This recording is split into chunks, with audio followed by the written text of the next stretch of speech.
where it's got a little more involvement going on.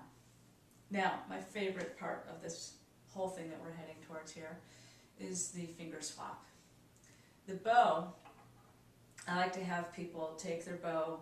If you check out my spiccato video, I go through this, where if you hold the bow with two fingers like this, what you do is you find where in your bow it balances. And what we find is that the bow is grossly out of balance. If we cut the bow in half right here, this is going to weigh the same as all of this. Add to that, we have our hand down here. So it's very heavy on the lower part here, and then it gets lighter as you get to the tip. We have to compensate for that, otherwise we'll always be getting quieter as we go to the tip, and we'll always be getting louder as we go to the frog, and you know, music a lot of the times needs an even sound, or the opposite, you need to get louder as you're going to the tip. So the finger swap is going to get to the pointer finger and the pinky and how they play a role in the bow hand. So we're going to go back to our bow thumb balance. Core fingers, bow hand. Once again, I'm just going to go zip to the A string so that you can see me better. Okay? Now, from the middle, I'm going to go to the tip first. I'm going to lift my pinky and go to the tip and back. Now we're going to stop. We're going to put the pinky down and lift up the pointer finger and go to the frog and back. And swap.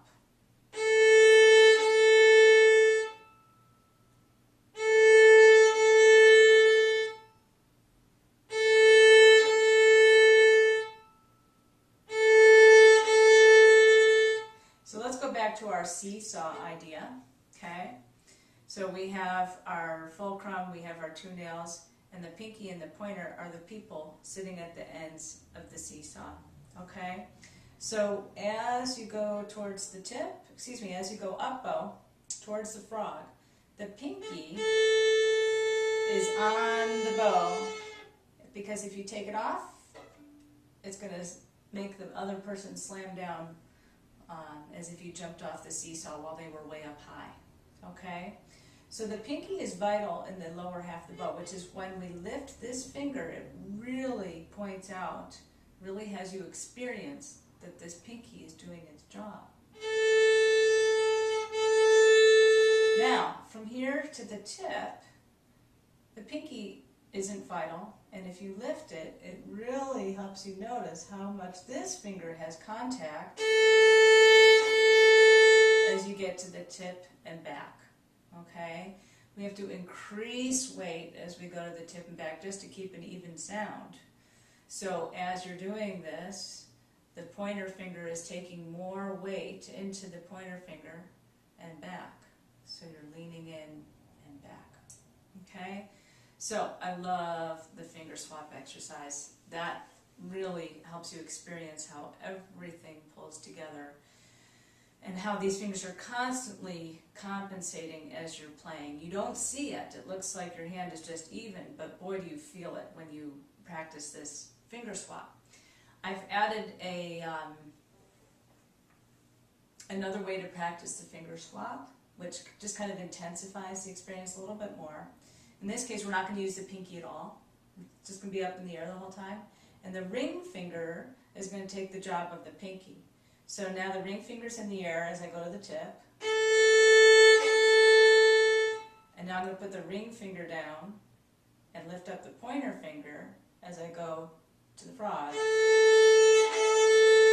That ring finger really has to work. And then swap.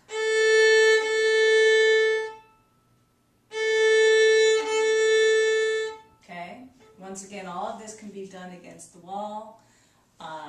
Also, I'm stopping at this point. You can do it non-stop.